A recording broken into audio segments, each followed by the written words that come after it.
is here. Good evening to you. These guys are all big influences on me and certainly house music.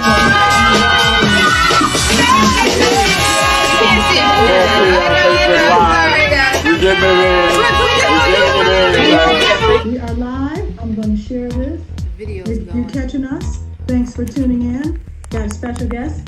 No, that does not sound like a life. Walk around with that collar popped up. Yeah. Do this.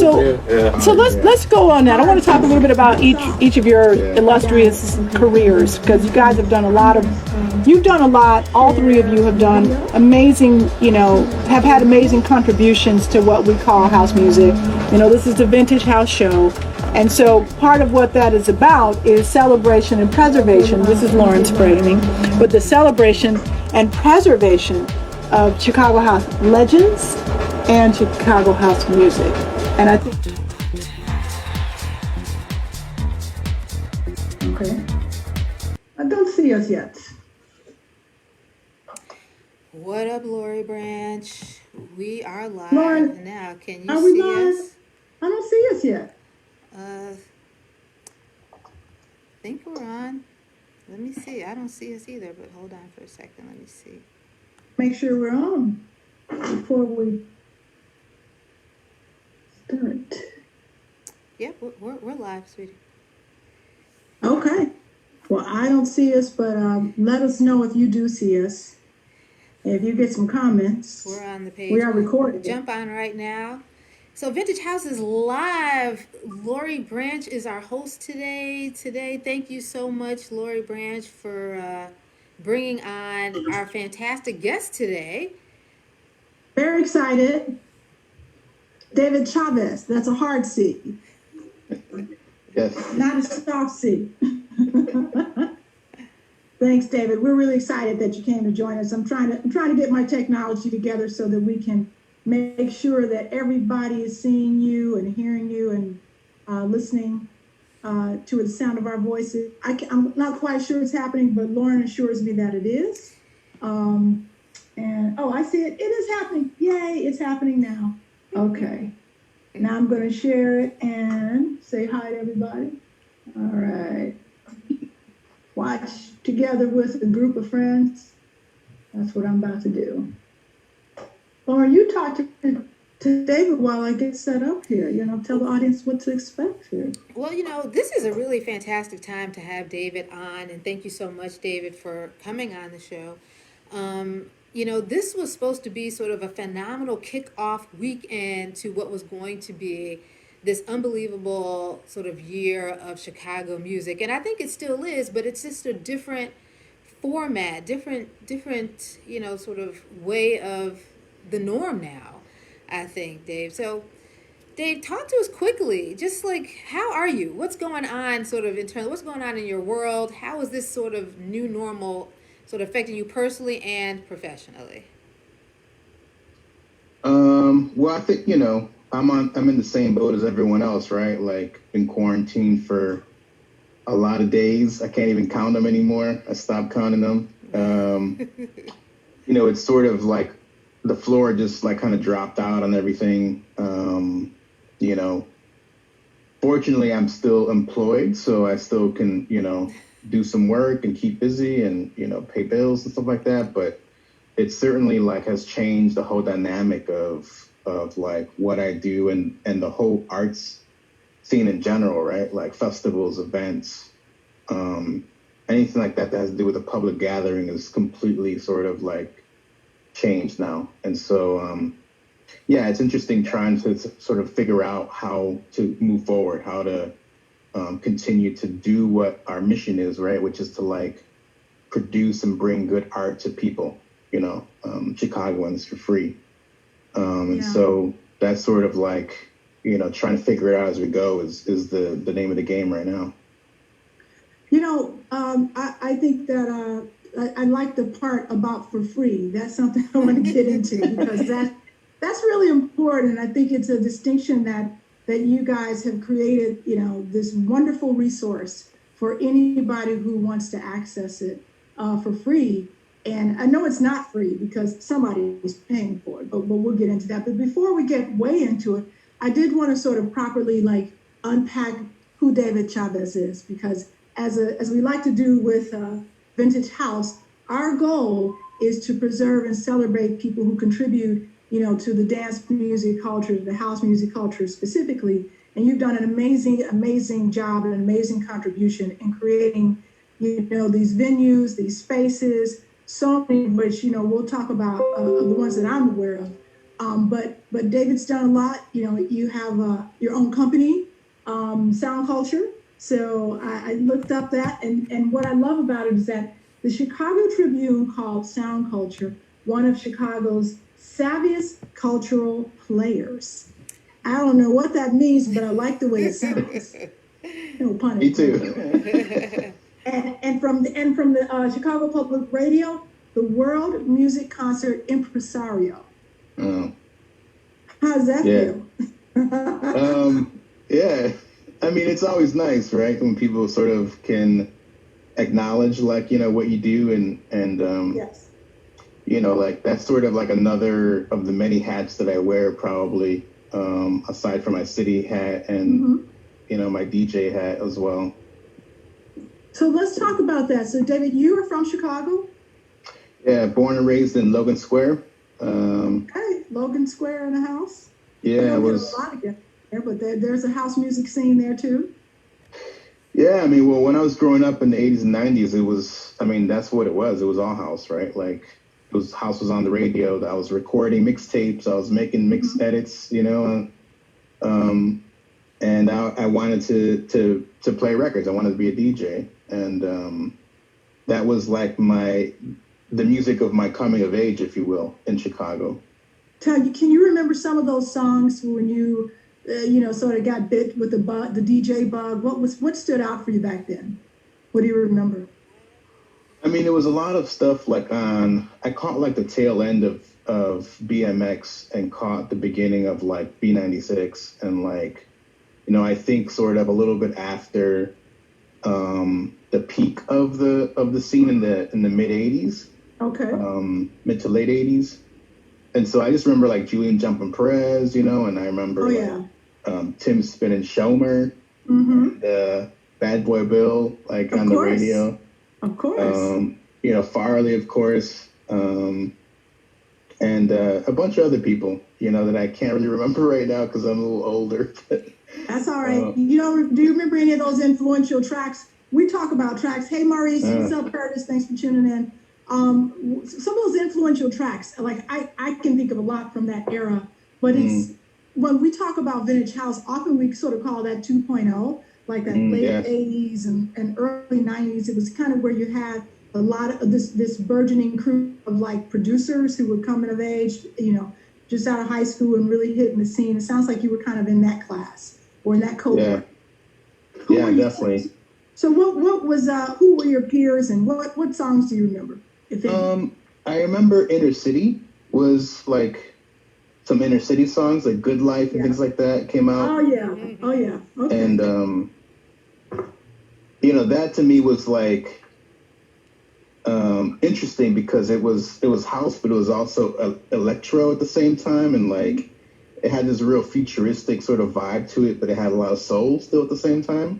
Yeah, that's great. And I thought that was, like I got into them for a while.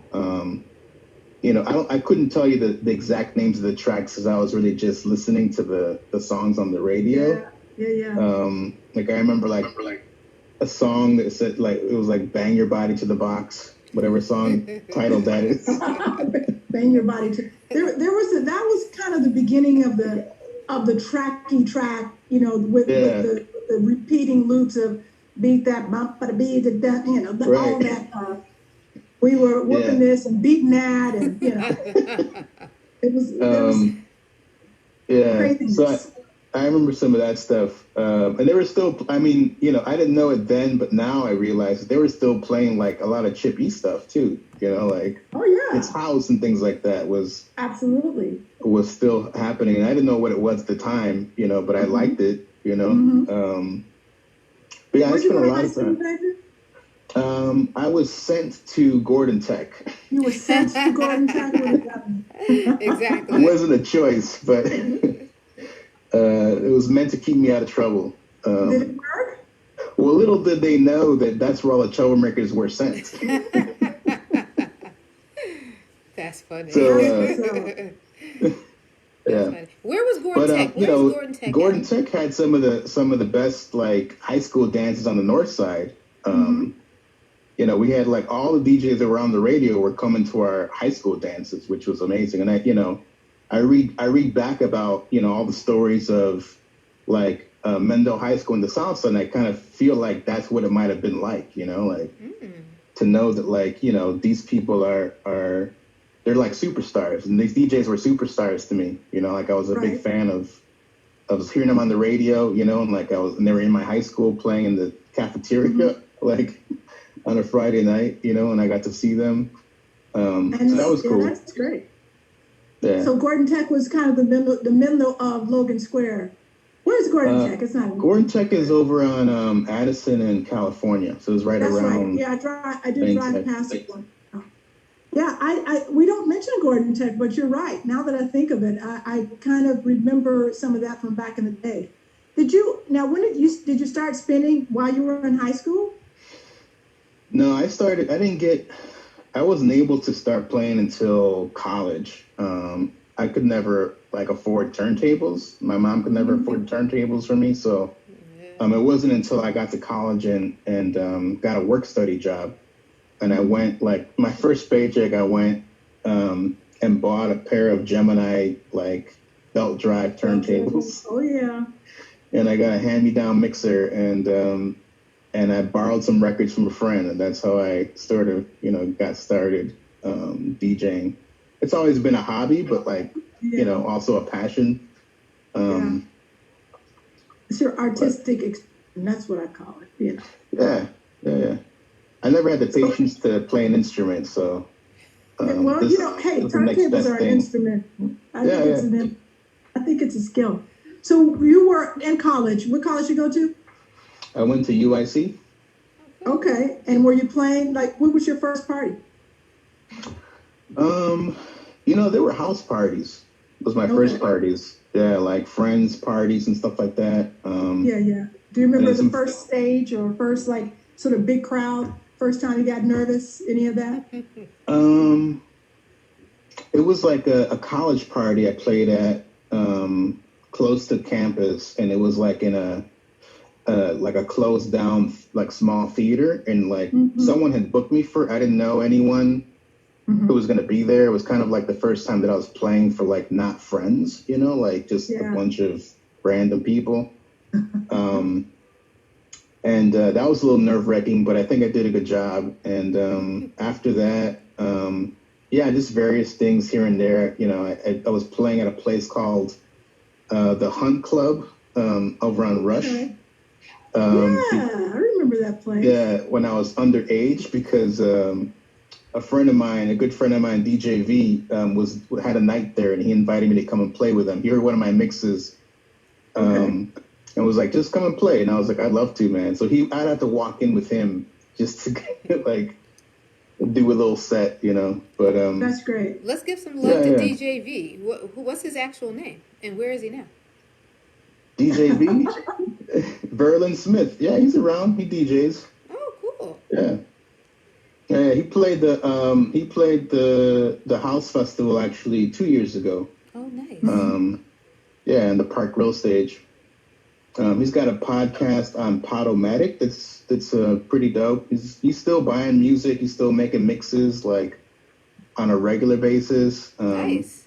He was the first guy that really I saw validation from. I was buying records at Gramophone a lot, and I was making these mixes at home in my bedroom. And he's the one guy that I'd met that I was like, hey, check this out. Tell me what you think, And I remember he was like, all right. I met him up at Gramophone, and he was like, all right, let's go in the car right now and check it out. And I was like, well, I meant to just give it to you.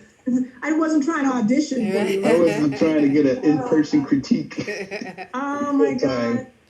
But we sat in his car for like an hour, listening to this mix, and you know, he was like, "Yeah, this is cool, man." He was like, you got a good ear, you know, and like, that sort of gave me my first like validation of like, okay, this is cool. I'm not some bedroom sucker that like doesn't know what he's doing. You know, somebody likes this who actually plays out. So you need those mentors. The mentors are important. It's nice to get validation. It does help a lot.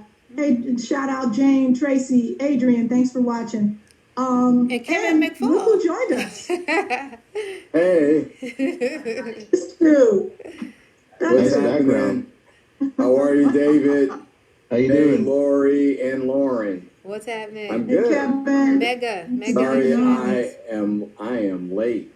You know that's okay. Better late than never. We're always happy. The black car David was late. Say what? The black car was late picking me up. The black car pick you up, take you from your bedroom to your studio. Very, very good, very good. So we're talking about David's path to the city. We're going to get into some of the stuff that's going on there. But Gordon Tech, he said, might have been sort of the Mendel of the North Side because they had a lot of the famous DJs come there and do sets. Do you remember Gordon Tech being in the mix back then, Kevin? The Rams. Yeah, I was St. Francis de Sales pioneer, and so the Rams were a little bit of a rival, and yeah, they had a nice facility up there. You guys had a nice facility. Cool. Yeah, it was cool. So you were doing some DJing, got nervous, you got on some stages, but how'd you make the shift? I mean, this sounds like, what happened after that? How'd you get into the city and the cultural affairs and all that good stuff? So, you know, I graduated college. I started working in social service. And I come from a family of social service workers and community organizers. And so that was kind of like, you know, I feel like my trajectory naturally. But a few years after I got into that, I started to, I think like my first residency was like at Subterranean up on North Avenue. And they gave me a Wednesday, and, you know, for like weeks, it was me, my wife, my sister-in-law, and bartender. Right. And then shortly after that, I started inviting some friends to come and play, and then people started inviting other friends. Yeah. And I started to then incorporate, I've always been interested in live music, and trying to incorporate live musicians as part of my sets and inviting musicians to play before me, you know, or things like that. And so I think that's how I really started to work with like producing shows, if you will, you know, from like a concert perspective. And the nights just got bigger and bigger. And eventually I brought in Cordell Johnson too, to be one of the residents with me. Yay, and I love Cordell. Yeah, and Cordell is like, you know, he's like my man too. And I learned a lot from him, you know, and I like his vibe. I liked where he came from. I liked how he viewed the music and the culture. And so we started producing shows, and eventually like they got pretty big, and we were doing like the whole building, like upstairs and downstairs, live bands and DJs, flying people in to play. Oh wow. And then that's kind of like, I think, how I started into like producing live shows, doing this sort of at other venues and incorporating different kinds of music, just developing a reputation and a career, and you know, just a lot of experience doing it. That's great. Cordell is great. He's been on the show. We need to have him back. It's been a few years, but I love Cordell. I love his style. His vibe is so cool. We've played together in the past a few times, but definitely, yeah, we got to get Cordell back. Please. Yeah, Subterranean. For some reason I didn't know that was you, but I've been there. I went there many times. Yeah, we're there every Wednesday, and it was like, you know, it was like us, and then people started to do nights after us, like the start after we ended. So there was Zentra was popping off with the 3 Degrees crew after our set, and then eventually like down the block at the Note, they started doing a Wednesday late night to sort of piggyback on our Wednesday at Sub T. So it was cool. I mean, for a moment, it was pretty hot up there in Wicker Park for that kind of thing. You know. Wicker Park I know was on I'm going to ask you fire. a question that Lauren is going to ask you, which is, what year was that? What year was that? I don't know. Maybe like around 2000. Wow. Like early 2000s, right? 2003, 4, somewhere around there. Yeah. That's how I remember Subterranean. Probably like around 2002 or 3 to like 2006 or 7, something like that. Yeah, I mean, I was there for like probably 6 years as a resident. That's great. Oh, wow. You know, being a resident is the best way that any DJ can move from being a bedroom DJ to a real DJ. Yeah. Listen, I'm sorry, if you're a bedroom DJ, you're a real DJ. I'm not taking that away. But one that actually gets paid to entertain people. You just got to do exactly what you just said, David. You know, you got to start with you and your significant other and the dog listening to your music, you know, and then you build it. It's a process. Right, and I think, you know, having a residency like that, like you know, you learn a lot of things by doing it, right? It's like that you can't learn just by being in your bedroom DJing. Like there's a certain intuition I think you develop as a DJ playing in front of a crowd every week, right? Like you have to know how you develop an intuition on how to read a crowd, on where to go musically, you know, how to create and manipulate a vibe, you know, in any way that you want. Like those are kind of skills that you learn as you do them over time. And it's not something that you can learn. It's like no one can teach you that. It's something you have to learn by doing it. You know what I'm saying? Yeah.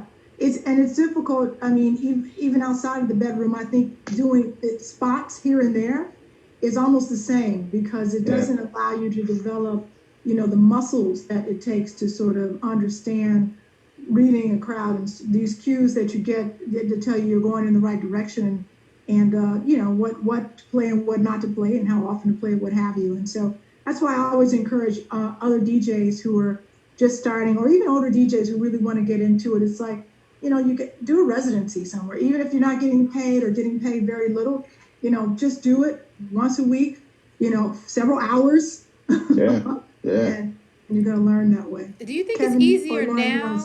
Do you think it's easier now to get a residency than it was back in the day? Or, you know, I mean, Good people question. just can't pop up and just be a DJ at a place. Or how does that happen? I don't know. I think you can. I think it's easier now, actually. I think it's easier now.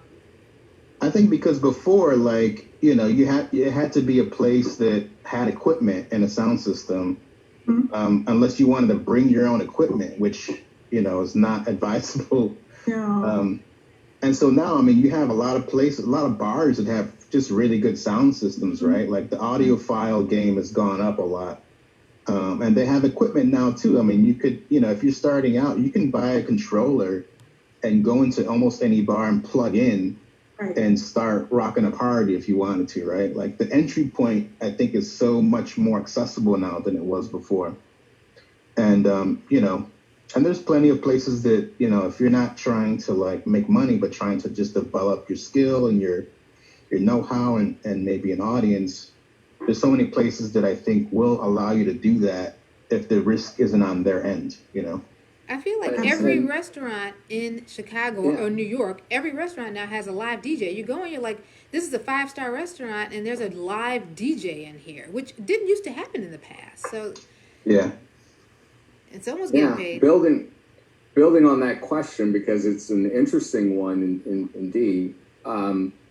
Back when you were touting the era being 2000, 2006, in that time frame, you know, social media wasn't what it is today. There were, I used to work at the Tribune Company, and there was a internet property called Metro Mix. And Metro Mix, I can remember doing reviews on Subterranean as an example. And so it was limited. You had to know to go to Metro Mix to see what was happening, you know, on the weekend or even during That's the week. true. Yeah. And check it out. Yeah, I mean, you could rate a venue, but what do you think was the difference between that and now? I mean, there was a lot, you know, there was a lot more you had to do then, I think, to promote, you know, your gig, right? Like, I mean, you had, you know, I remember I had a list of all of these listing sites like Metromix and like Red Eye and like I mean, just all kinds of, you know, things that I used to have to go and like put all the information in, you know, by hand, you know, like copy and paste and copy and paste. And I had to make my own flyers, you know, and like digital flyers and post them up. Yeah. I had to print them and, you know, like pass them out and drop them, you know, go down Milwaukee and drop them off at all the stores, you know, like all the other cafes around town, you know, and like record stores and, you know, yeah, it was, and then, you know, the day of, like, you just got to sort of wait and see who shows up, right? Like, hope that, like, people come and wait it out, right? And just keep doing it until, like, it catches. It's like trying to start, you know, a fire, like, by hand, you know? It's like you have to, like, put a little tinder and light it up and fan it a little bit till it really catches, right? Yeah, you know, and I think, so it was a lot harder. And, but I think once you got that word of mouth going, then it was like, you know, I remember like there were times, you know, like we just couldn't let anybody in anymore. It was like, you have to wait outside. You know, we had, I think it was the first or second time that Tortured Soul played in Chicago. I brought them to Subterranean downstairs and like, there was a line around the block past the train, like of people waiting to get in. Wow, that's cool. No, I had no idea what was going to happen that night, you know, and like, but you know, it's like doing your due diligence and like you had to do everything because you didn't really know what worked. There's not a formula, right? You got to just do it all and just hope that like people hear it from there, they hear it from there, they, you know, catch it somewhere else. You know, now it's like social media makes it so much easier for you, right? It's like you put up a Facebook event or something, you know, and like you're kind of done. And then you can gauge even like how many people should I expect? Yeah. Right. Yeah. You know? Yeah, we used to have these very rudimentary formulas. Like for every like 500 flyers we passed out, we could expect like 45 people or, you know, something crazy. I can't remember exactly what it was, but we did have like an idea. And it was a hustle. It's like you got to hit every single car. You got to be stationed as everybody is coming out. I mean, when I was in a social club, that's what we had to do. I stopped doing that a long time ago, but that's the young person's game too. It is. Dude, we were like hanging up. We would like do just random, like almost illegal. Well, no, it was illegal stuff. We were like hanging posters on light poles and overhangs, and it was just crazy. Construction sites. All over the place. You know, and I was doing all this, you know, really just because I wanted, you know, like I couldn't, like there was no way I was ever gonna like, you know, go and try and play a big club or anything like off the bat, right? You have to develop like your own sort of audience, your own following, your own scene. And so like, you know, I just felt like I needed to create sort of a space for myself to like just play the music that I really like to play and create, you know, my own space for that. And so I think these days there's too many people that feel like they want to be successful like immediately, right? Like they want to sort of like go from their bedroom to like the club, you know, and that's just not how it works, right? And like you have to put the time in, you have to like, and I was doing it, you know, again, just for the love of like the music, right? And doing what I love to do. It wasn't really for anything else. But I think because of that, I enjoyed it much more. I never had expectations of anything else, you know? Did you guys already talk about what your inspiration for your love of music, where that came from? What was the spark for you? I don't know. You know, like, I'm an only child, so like, you know, music was my best friend, so to speak. That's It cool. was like, you know, it was like a sibling to me. Like I grew up with the radio, like listening to radio and doing a lot of stuff on my own, right? So like, I think that's where it started, really. And yeah, and getting to know different kinds of music too, realizing that there's a lot more out there than what's on the radio actually. And so I think that helped me sort of hone in like a sense of discovery of music and digging and like trying to see what else is out there. So That's Music great. I really like. festivals? Say that again, Kevin. Sorry. Oh, I was just asking if David, you attended any festivals or conferences as well to help in that discovery process. no, not really. You know, it was like, yeah, just parties, you know, people's houses, backyards, basements. You know, I eventually started, you know, before I was 21 to get into clubs, I started going to like underground parties and loft parties and raves and things like that. And so that was a huge sort of, you know, ocean of like music discovery there, because it's like there's so many styles of electronic dance music that I didn't really know existed until I got there, right? Like I thought it was just house music, but then then you have drum and bass and there's techno and there's like all this other kind of stuff that's happening. But yeah, I think, you know, just looking for new sounds, I think is what drove me to sort of be more curious, right, about music in general. That's fantastic. I really love the way that you describe it, and how you have taken the time to sort of cultivate your craft, you know, creating a space that was unique for you, where, you know, people would come to appreciate what you were offering instead of the other way around, which is that people show up at a party, you know, and DJs show up at a preset party and you got to figure out, you know, what they want to hear. Right. You know, I think it's a good DJ is sort of a mix of those things, because that does happen.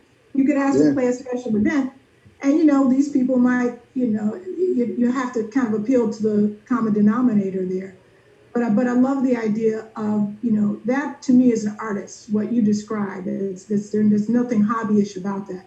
That's an artistic cultivation, a nurturing of something, you know, that's, you know, creating this creative space that people then engage instead of the other way around. That's pretty cool. So tell us about your work with the city. I would, you know, I'd love to hear more about just how you got involved with that. And I mean, you got a pretty sweet job, dude. You know, like I look at it, I'm like, that. If I had to work back for the city, I worked for the city for 15 years, by the way. But if I had to go back to the city, that'd be something I'd like to do. But tell us about your work with the city. So I came to it because, you know, as you mentioned earlier, I had started this company called Sound Culture.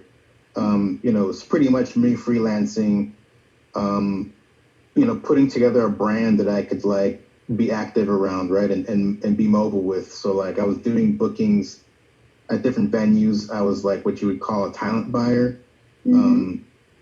A few different places, and you know, as soon as like I left that place for whatever reason, I felt like I had to start over again and developing like a reputation and developing like a following, right, for like what I had developed as like a curation like of international music. And so like by creating a brand, I was able to then take that and move it wherever I went. It wasn't, you know, I wasn't just David Chavez at this venue. It was like, all right, everything I do is going to go under this brand. And I started, you know, doing festivals and curating, you know, festivals and special events for people, and was doing that for probably a good, I don't know, 5 or 6 years, and making a living, right? Like paying my mortgage and paying bills, you know, hustling. And it was a constant hustle. And at one point, somebody called me, and this is when I was getting like the sort of all those quotes you mentioned earlier, right? Like the press and stuff like that. I was really, you know, for me, it was like, the more I keep this brand active, the more business I get and the more, you know, I eat, right? Like this is the hustle. But around that time is when I got a cold call from someone that was recommended to me by WBZ to come and be a part of a group meeting about arts and culture. It was going to be something that was, organized by the new mayor's administration. This was when Rahm Emanuel first took office. And so I was like, it sounds interesting. Sure, I'll go. I didn't really know what it was. He didn't really explain it very well on the phone. So I showed up, and it ended up being that I was, one of 13 people from Chicago as part of the arts and culture transition team for the new mayor elect. Wow. And cool. It was me and like the director of like the Art Institute and like Marwin and like all these other institutional heavy hitters that like I honestly was at a loss as to why I was there. I was like, why am I here? Like these are all like, major institutions like being represented at this meeting, right? But I was really intimidated about that too, because like I was, just grassroots, right? I'm like the marketing department and the publicist and talent buyer and the street team and all this stuff. Wow. And but what it turns out is that like I had a certain viewpoint that they didn't have. I had a certain set of experiences, real experiences, right, that they didn't have themselves. And so like I was able to bring that to the table as part of a conversation that I think wouldn't have been balanced without me being there. And I didn't realize that at the time until I started to like, show up to the meetings. And so like, I think after that was done, I was then invited to apply for a position to open up the first music office by the city of Chicago. The first music office was geared towards like being a liaison between the music industry and city government. And so I was like, okay, sounds cool. I'll apply. It sounds interesting.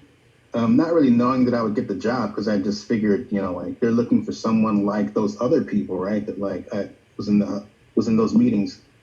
And I got a couple interviews and they offered me the job, which was, I think a little bit of a shock to me because I wasn't expecting it. But and I actually considered not taking it because really? I enjoyed the freedom of being my own boss for so long. Sure, That I could be anywhere and work wherever there was internet, right? That I could do whatever I wanted without asking anyone. I got swiped in. Yeah, I enjoyed that so much that I was like, I don't know if I want to do this. But then I was like, you know what? If I don't do this, I'm going to regret not doing it. I'm going to regret not saying yes to this job.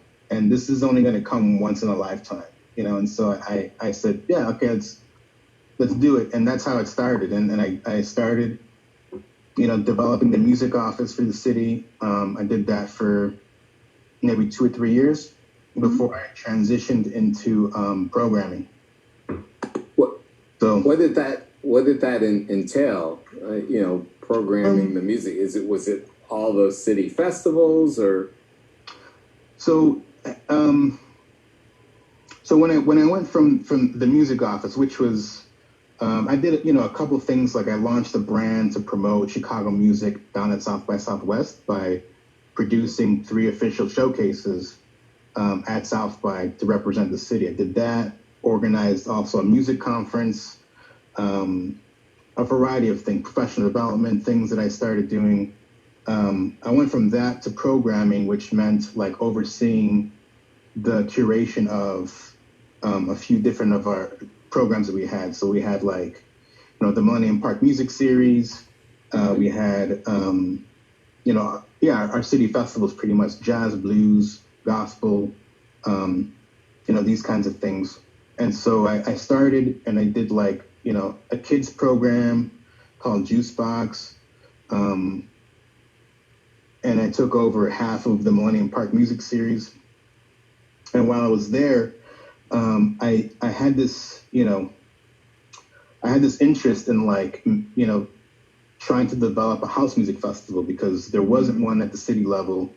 And I felt like it was as important as like our jazz, blues, and gospel histories, with music. And I just didn't understand why we didn't have a house music festival, right? It was sort of long overdue. And so I kind of made it my mission to get that going. And I got a lot of... Yes. Thank you. I got a lot Thank of... you. Thanks. I got a lot of resistance, I a lot of times I was alone, but I kept at it, right? Like every moment I could, every opportunity, I inserted, an argument for a house music festival. Who was opposed to it? We want to understand put a who our target on there. enemies. I don't think it was like a person that was like no. I think it was more so like taking notes. I think it was more so just the set of circumstances, right? That weren't allowing for it to happen. Mm-hmm. Like budgetarily, like things were tied up with the other festivals, right? So there was no extra money for it. Okay. I get that, but we can get creative, right? There's always a way. I think like finding a time, a time in the calendar was challenging. I think, everything that goes with starting a festival is not just about putting an event together, but it's like all the contracts that have to go behind the scenes to make that happen were, amounted to a lot of money also. And so like, I think there was just a lot of resistance to starting something new. Rickland lies on, and he's questioning. Hey, Rick, he's asking us what was the resistance, and it sounds like it was more logistics than it was philosophy. Is that correct? It was more logistics. Philosophically, I don't think anyone was like opposed to it per se, as much as they weren't so amenable to it. You know what I'm saying? Like the city is interesting because it's old school and it's like mechanical to some degree, right? It's like there isn't, and there isn't like, there isn't one person sort of like they can make, blanket decisions and everything. Technically there is, it's the commissioner, right? But like there's also like a lot of things that to take into account in making those kinds of decisions. And I think it just wasn't like the right time maybe, right. But also there was no one internally advocating for something like this. And so like, I felt like that had to be me, and I did have an ally. My boss at the time, her name was Jennifer Johnson Washington, was she's an old school house head. She goes, so she was like on my side. She was like, hey, I'm with you, let's do this. Well, that's good. So she helped me as much as she can. Shout out to Jennifer. That's right.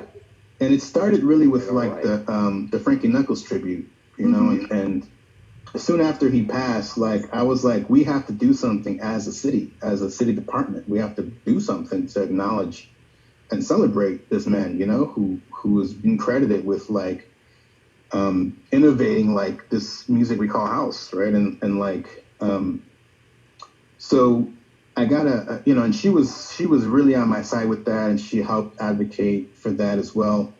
And so we got a little bit of money, and we got permission to do this one-time thing, the tribute to Frankie Knuckles at the Bean at Cloudgate. And I remember it was packed. Awesome. It was overflowing. They were like, how many people you think are going to show up? And I was like, I don't know, 2,000 people, maybe. It was like 13,000 people showed up. Yeah, easily. I remember it. Yeah. Oh, that was and not one like police incident either, which baffled people in the city. They were like, did we miss something? They're so the police are so used to like, these preconceived notions that they have, these constructs of like, you know what I'm talking about. I don't have to like. I do, but I think it's interesting that they would have that notion about house music. Do we have incidents with jazz fest or blues fest? No, it's because, I think I don't want to get too into it because I am still a public city employee. That's right. Protect your job. I think that people sometimes, don't know the difference, and they don't care to know the difference about things. And so they like to like blanket put blankets on assumptions on things just so to like just to be able to make decisions, right? That like Not have are to be. well informed.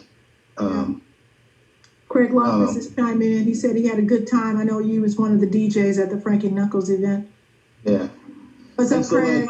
Hope your mom's doing that was the first, that was kind of like the proof of concept for me. And internally, I think people were like, raise the eyebrows, like, wow, there's this many people interested in this. Mm-hmm. And I'm like, yeah, no shit, like this is like a big thing. Yeah. And I think because of that, I was able to sort of move further in with the house agenda, right? And like, I worked with our gallery folks who had an opening. An exhibition fell out, and they were trying to figure out what to fill in with. And I was like, let's do a house gallery, or like a. And I got that idea actually from Eric Williams, who, when I first took this job at the city, we were talking. He's like, so what are you working on? And well, we were talking. He was like, man, you guys should do like a gallery exhibit about house music. I was like, that's a great idea. So I give Eric credit for that, because he's the one that like put it in my head, and I ran with it. It was a great exhibit. You guys ever considering doing another version? I know that there was talk about doing it again. Is that something that you would consider doing again? I mean, I would love to. The galleries aren't my. It's not my scope of work there. I think it was a really good sort of first draft on what we wanted to do. We ran out of time, ran out of resources. Yeah. And so it ended up being what it was, right? It was still pretty good, but it could have certainly been much better. And I think that I would want to redo that first one, and spend more time on the research to like get everything right, because people are looking at it. They are looking at the dates, looking at who's not mentioned. Several of us were looking at that timeline like, wait a minute, they skipped like the most critical year. Like it went from like 79 to 84. So it was something crazy like skip in time. It's like, wait, but everything happened. So you got partners, by the way, right here on the Chavez Show with the Dance Music Research and Archiving Foundation. Yeah, we're collecting a lot of stuff. So we'd love to work with you on that if you're and the panels that you did. That it wasn't just the exhibits, it was the panels that were assembled as well to showcase some of what you had there. That was another interesting dimension. Yeah, and I really wanted it to be more robust than like a gallery, because I knew the gallery exhibit wasn't 100% done, right? And so like, and I also know that a lot of things need to be put in context. And so like, I advocated for a kickoff to the gallery exhibit by doing a show at Millennium Park on Memorial Day weekend. Yeah, nice tie-in. And also the panels. And so like, I think slowly, like I was in my mind sort of constructing what would be sort of like that full package of like, all right, this is going to be, a festival, a panel discussion.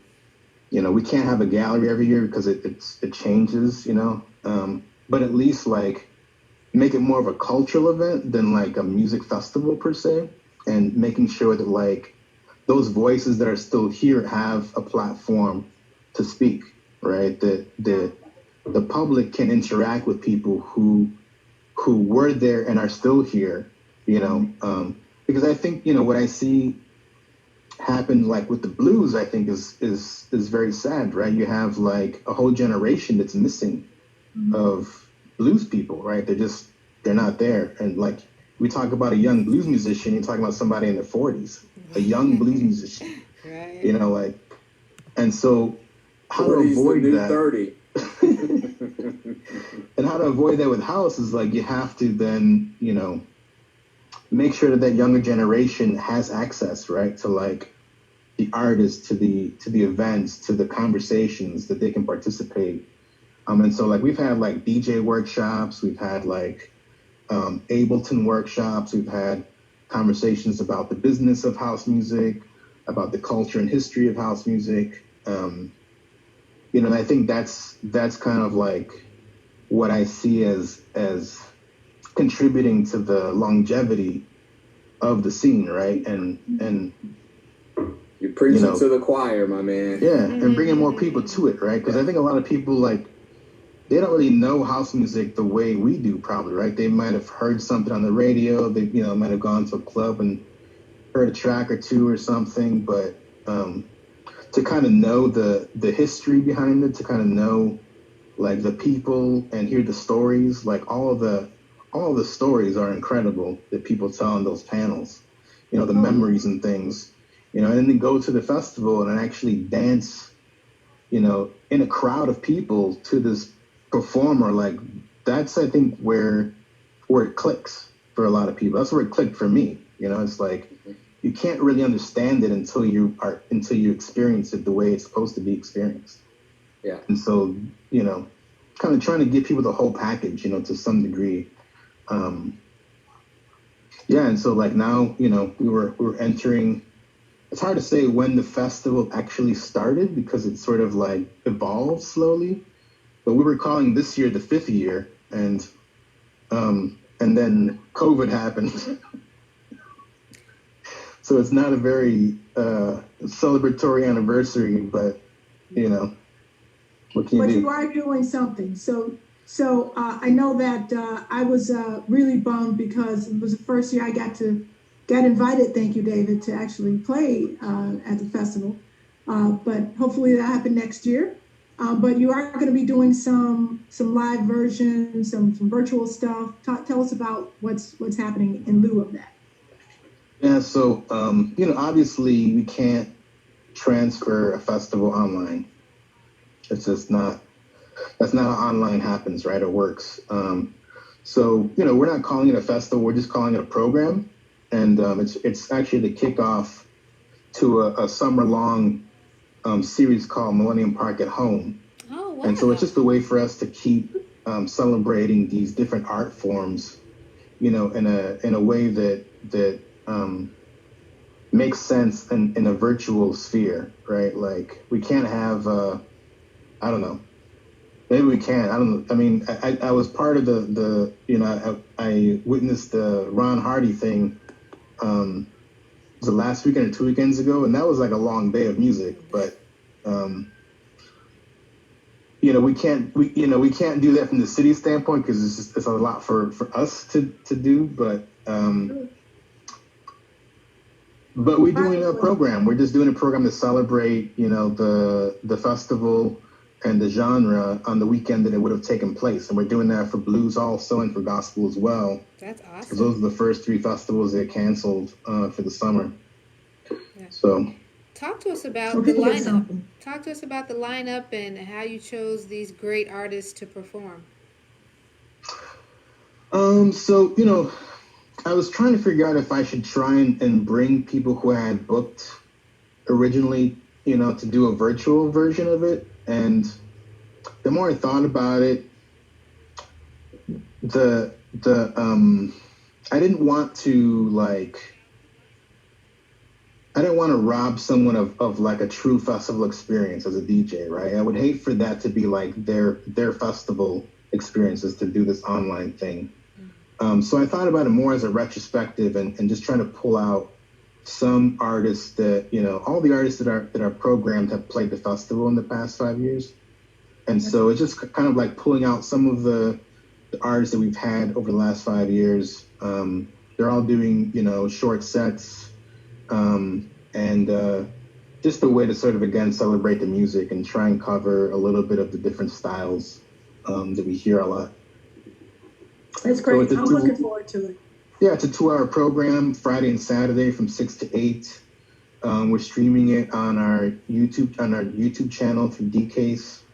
And you could plug it into your smart TV and watch it on your TV through your home stereo system. Oh. Yeah, it's I'm not sure, I'm not sure if YouTube is going to cut us off. We'll see. But I hope not. Yeah. I've talked to a lot of DJs and they've all told me that like when they do the live streams on YouTube, it doesn't mute them or cut them off while the stream is happening. It happens more so afterwards on the replay, which is fine for us because we're just really going to stream it, and probably host it somewhere else. The issue with house is that it's a lot of recorded material.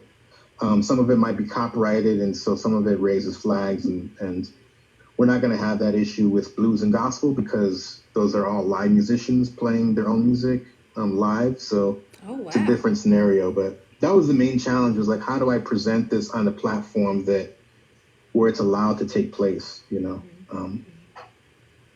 then we're doing after sets. House Club Tour is doing the after sets for us on Friday and Saturday, starting at 8.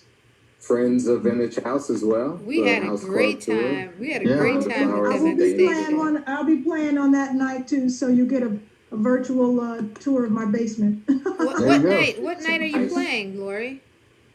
I'm on Saturday night. I was just looking for the flyer, but it's Saturday night, somewhere between 8 and 10. I don't know. So they're going to spend, I think, 20, 30 minutes or 20 minutes with each DJ, and it'll go from place to place. So yeah, I did a pre-recorded set and sent in a video, which was more than. That's awesome. That's going to be so fun. Who else is hosting and performing on Friday and Saturday, David? So who we have is kind of a mix of DJs. DJ Lady D's gonna be there. Yeah, so Friday we got Lady D. We got DJ Jess, who has a record label called Fresca Recordings. He's a Latino friend out of the West Side, and then we got Maurice Joshua, who you guys are familiar with as well. Yep, another friend of the show. Yeah, and then Saturday we got Shannon Harris, who I think is underrated. I think he's one of the dopest DJs in Chicago that doesn't play very obvious music. You know, he's pretty hot. And DJ Heather, of course, who travels the world representing Chicago, and has her own label as well. And of course, Gene Hunt, who we all know. Yeah. And yeah, you sort of get a different flavor from everyone right there. It's a nice little mix. That's a great mix. That's a great mix. You Well, do a great job. We will all be tuning in. I Absolutely. encourage everybody who's watching to tune in. They can see that on YouTube, Facebook. Where can they see it again once more? It's actually just on YouTube. Just YouTube, okay. Just YouTube, yeah. It's our DK's channel on YouTube. Okay. And it's youtube.com/Chicago DCASE. DCASE. We can find that. Good. I'm Yeah. happy By the you way, said Cordell that. Johnson said you were lying about something. I don't know what you. Cordell, we love Cordell. We love him to death.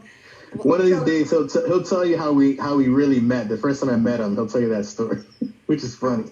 I'm dying to hear it, Cordell. So, reach out to us. Let us know. Send us a video. Right, so listen, Jesse's on the air, and you welcome to hang out with us while we hang out for a little bit, talk. David. David. Jesse, thanks for coming back. Looks like you're in your car.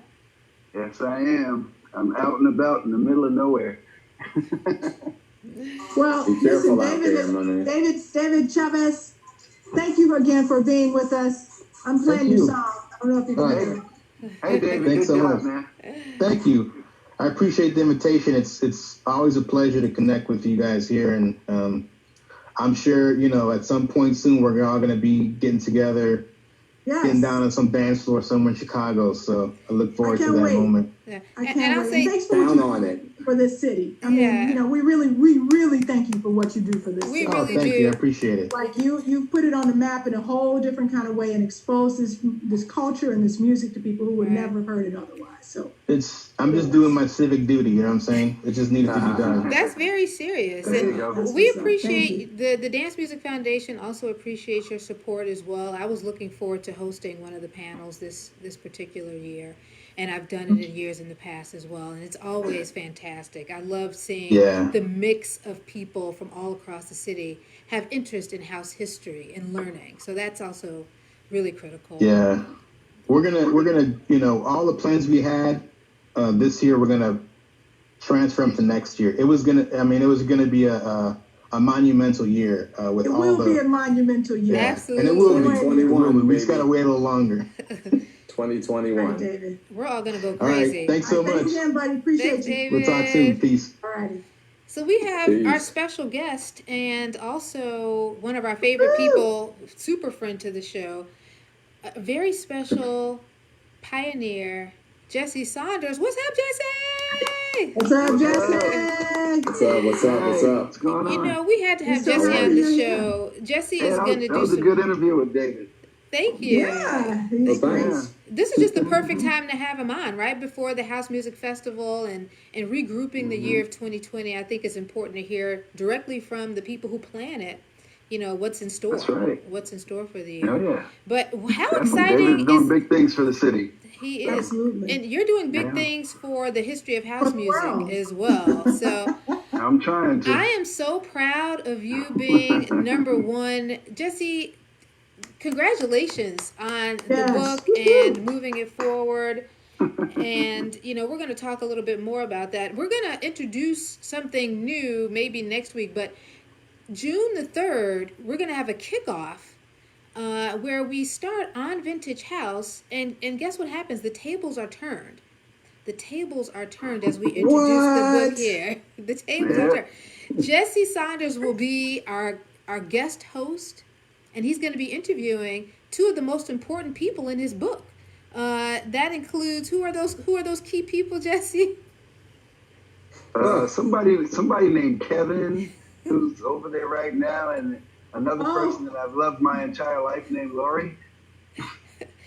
Love you more. Can you stop telling? Thank you, Jesse. He is always flirting with you, Lori. I mean, he's every time. I knew Jesse when he was a skinny little teenager, just as cute as he wanted to be. I'm like, who is this? Was he flirting with you then? Boy with his Izods and little K-Swiss Jim. I remember all that. He's a goodie. Way back in the day. Way back. That's so funny. Way back. We were both skinny little kids. That's right. Oh, you're still skinny. Exactly. Wow. Both of them are really fit. You got curves in the right place now. Well, thank you, Jesse. I really appreciate that. Right? You got to watch out for that interview. Okay. That interview might go in a different direction, Kevin. So I don't know. You better you have to hold that. I'm just here, in the codes, listening, checking it out. Exactly. But the admiration is certainly mutual and spread all around this page, this Zoom screen. Definitely. Certainly excited about what's coming up June 3rd. And of course, we got a couple of things happening here on the Vintage House show before that. But we're certainly glad to have you drop in to promote the June 3rd show, which will certainly be a phenomenal one. On the 27th, we have a special guest coming in Carla Pravitt. She'll be joining us on next Wednesday at 9 o'clock. Oh my God. Well, I'm actually featuring her on this week's show, on my Global House show. Oh, nice. The new single. There you go. I already documented it as the song of the year. It's just an amazing song written by Byron Stingley, produced by DJ Immaculate, and Carla just does an amazing job on the vocal. Yeah, you know what? We've been trying to get her on the show for a minute, and I was missing her. So I'm glad that she's coming on, Kevin. I'll definitely be in the peanut gallery for sure. Well, No, you'll be right-hand host of that show, and it's going to be phenomenal. And again, this show is a significant contributor to fostering the ongoing culture of house music. So I'm certainly so proud to be a part of it. And, you know, the interview with David really highlighted the city's interest in leaning in on, you know, recognizing and acknowledging all that this genre is doing for the city and for the world. And so this leaves me speechless very often. I'll just Oh, jump yeah. in real quick. I didn't even get a chance. I wanted to thank David in the city for, you know, a few years ago, I think it was the second version or anniversary of it, they gave me an award from the city for that. That was just truly special. I've got pictures of that. Yeah. It was at the Pritzker Pavilion. Yeah. But going back to Jesse, Carla, go ahead, Lauren. let me just say that, you know, after 5 years of doing the show, I've been really hoping to have some of the female vocalists on the show. Some of the better known and unknown people who've backed up many of these songs and things like that. Yeah. Who do you want to get on here? This is the first woman vocalist we've had. We've had Nunnally, Byron, people have sung on the show. You know, there's so many that we really need to bring on. I want to get, you know, we got Shantae Savage right here in Chicago. I think she's still in Chicago, right? She is, but she has been somewhat elusive in getting to the show. Yeah. Shantae Savage. First of all, where you at, girl? First of all, I have a treat for Shantae Savage. So if you watch the the thing that's happening this weekend, Rhonda Flowers event, you'll see in my background, I do a little tribute to the women whose music I love so much. So I got some faces in the background, you know, little product placement. Lori. Shantae is there because I love me some Shantae Savage. Trina Broussard, where is she? Where does she work? Do you guys know who she is? I'm not sure where she is, but Trina is another favorite. There's absolutely a few. We got a few. Well, we'll get them on because I know Jesse knows them all. Yeah, well, you definitely need to get Cherie Hicks on there too. Of course, Cherie Hicks. Oh yeah. Take a note. Yeah, I did a feature on her about a month ago that was amazing. Oh wow. So definitely, she's one of my favorite vocalists. That is awesome. I really like to talk to them about what's happening behind the scenes, certainly in those early music days. I'd love to hear what's going on in this sort of male-dominated field. You know, I really like to know, you know, sort of how that shaped up in their lives. So I look forward to that. There's been a little controversy around one female vocalist from back in the day that I've been seeing a little noise around. Anybody know what I'm talking about? I do. What are you talking about? Oh, Kevin knows what I'm talking about. Share it. I have no idea. So associated with the current incarnation of tracks. Oh, I know who you're talking about. Right. Okay, I know now. What's up? I do too. What's up with I don't know her. Oh, I remember her. Anyway. You know, we're talking about a female singer / I don't know. What do you call her? Well, Her name is.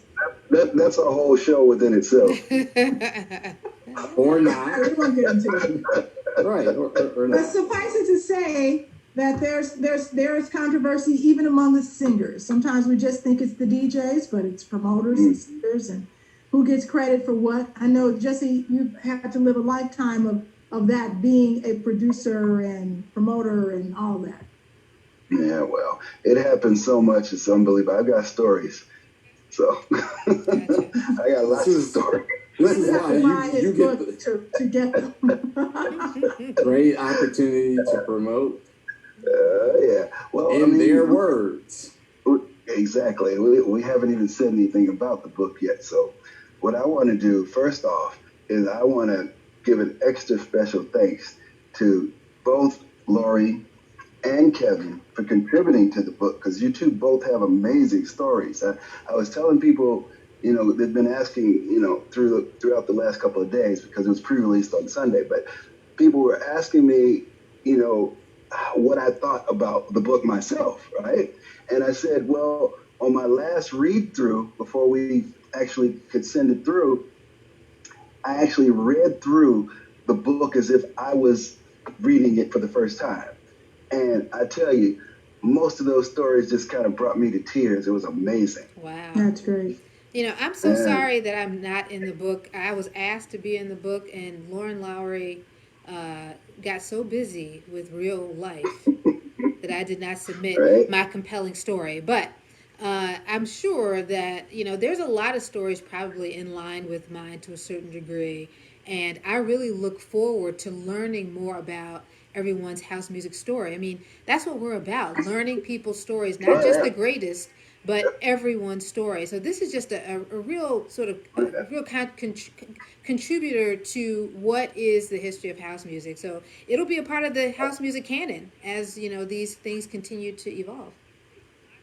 Yeah, well, the thing that I've decided to do, and I had this notion even before I went to release the book, there are so many stories and there's so many people. I mean, one of the things that's most intriguing to me about it is the fact that, of course, you know, we have to start in Chicago, right? And that's the majority of the stories. But then I said to myself, well, this thing we call house music spread around the world. So I need to get perspectives from other people in other places. And it's just the way it all just joins together is just so amazing. Oh, wow. Gives you the whole picture globally. And, you know, the timeline, like, for instance, I wrote chapters 2 through, you know, the end first. And I thought I was finished. And as I read it, I thought to myself, there's a whole picture missing here about disco. And when I say disco, I'm not talking about what we know as disco. I'm not talking about Love Is the Message and all that stuff that, you know, the classics. And I'm talking about way back in the 60s where there were signs of this disco element coming along and what, you know, they call proto-disco. So I wanted to go back and research because, I mean, you know, we've all been around for a while, but even we're not that old. I was like, okay, well, let me go back here and research this stuff. And that's the only part in the book that I actually had to research. And it was amazing things that I learned, you know? Who did you, well, I don't know how much you want to divulge, but like, who were some of the folks that you considered being the voices from era? Oh my God. Well, I mean, let's put it this way. It can be said that it started as early as mid-60s Motown. Okay? Mm-hmm. It could also be said that Sly and the Family Stone. Okay. And if you really, I went back and listened to a lot of that stuff, and if you really listen to it, a lot of that stuff, I mean, most of it had four on the floor stuff. You know, it's, I mean, think of like Dance to the Music and stuff like that, you know. That's true. It didn't really like start to gel until Gamble and Huff started to do their thing in like 69, right? Mm-hmm. And then they put together what we know as MFSB. That was the band that played on most of that stuff. So that's what kind of was the catalyst that really pushed it forward. And that's all I'm going to say because I want you to read the rest. Well, I already bought my copy. So where do we get it? Where do we get it, Jesse? Say what, honey? I would say, Jesse, give us the how we order that. Give us the details real quick. Yes. Well, it's on Amazon. Just go to your pre-order. Everybody's been on Amazon through this whole pandemic thing. So all you do is go to your app and, you know, just do it like you normally do. But the best thing that I found and the most honorable thing that I found with this in the last couple of days is, you know, Amazon's a huge platform, right? It's like all over the world and every country you can imagine, the whole nine yards. So I put, you know, we release it up there. They say it's available. And I go there 6 hours later and it says #1 new release. And I'm just thinking to myself, how in the world could I be #1 new release within 6 hours? That's amazing. So just that whole thing is overwhelming. I mean, from the experience of finally being finished, because anybody that's ever wrote anything literary, books or anything, you know that experience. I'm a music producer. I've done film. I've done TV.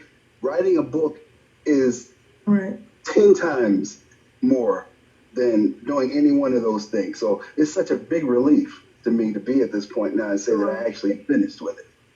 If you're on a timeline, it's very, very serious, and you have to really focus Otherwise, you'll miss deadlines and it'll never get out. So it can be stressful, but it's rewarding. So much more rewarding. Yeah. It's a huge accomplishment. Really, congratulations on it. It's really, really. I mean, how many people talk about, especially in this community, I'm going to write a book. If I had $1 for every DJ who was going to tell me they're going to write a book, Right. I would be very wealthy. Exactly. And a lot of them will go to their grave not writing books. But go ahead, Jesse. That's true. And this book was about 4 years in the making, by the way. This wasn't like something I just did in a few months or a year or whatever. This has been 4 months in the making because my original book, House Music, The Real Story, I did more or less as a tribute when my mom passed away. All right. Mm-hmm. So I decided that my biggest tribute I could do was to write this whole story and how it came about. And I did that in 1 month. I did that in 30 days. Mm-hmm. I just sat down and I actually did it. And so undertaking this one, I'm thinking, well, it won't be too hard because people are going to contribute their stories and I don't have to do a whole lot of writing. Boy, was I wrong. This has been the biggest undertaking I've ever done in my entire life. Yeah, it's tough. 4 years. Yeah. Well, we 4 years in the making. And a lot of it had to do with the fact that I had no idea where I was going with it. I just knew I had stories. And then as it started to take some form and some shape, then I started requesting certain stories from certain people to fill in the blanks. Because one thing I wanted to do was, even though this was a collection of stories, I still wanted to tell the story of the whole thing. So everything had to be in a chronological order. It had to be picking up where another thing left off, and then giving a perspective of, yes, this is what happened in Chicago, and this was what was going on in New York, but how did it get to London? How did it get to Amsterdam? How did it, you know what I mean? All of those things had to chronologically be put together, and that was probably the biggest journey throughout writing this book. Well, we really look forward to learning more about it, reading it, and listening to your interview in June, and we'll announce some additional fantastic activities as well.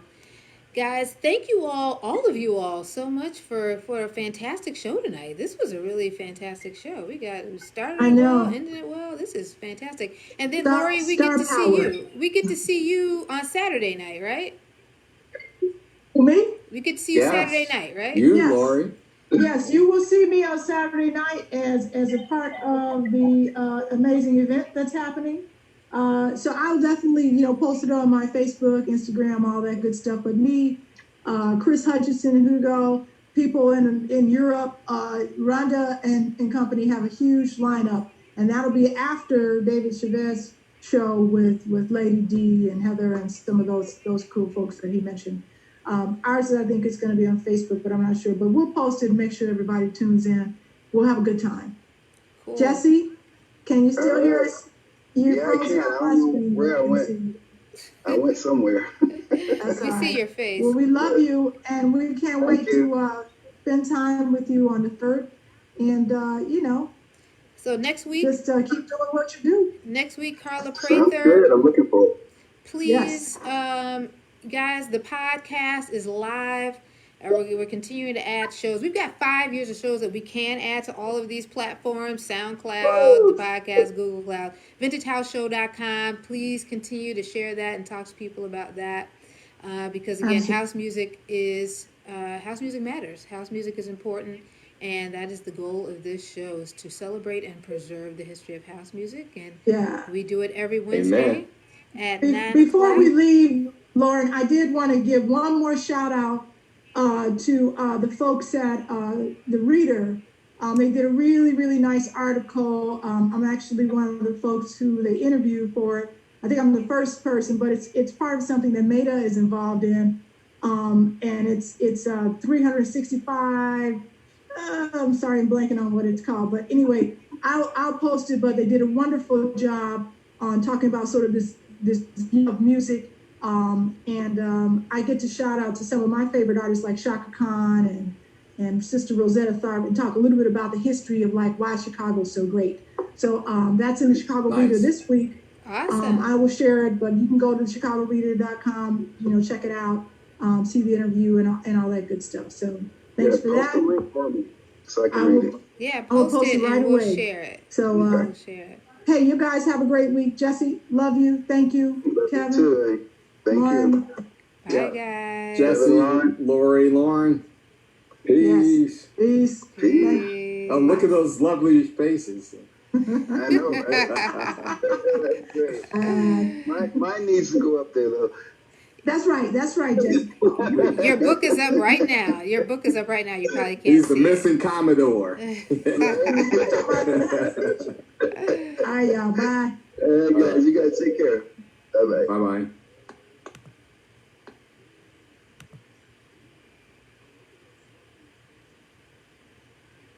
Good evening to you. These guys are all big influences on me and certainly house music.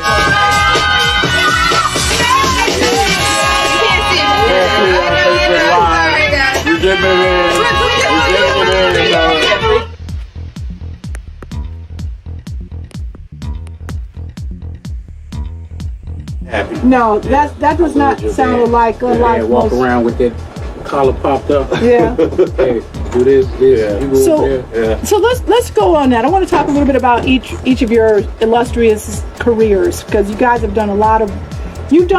All three of you have done amazing, have had amazing contributions to what we call house music. This is the Vintage House Show. And so part of what that is about is celebration and preservation. This is Lauren's framing, but the celebration and preservation of Chicago house legends and Chicago house music. And I think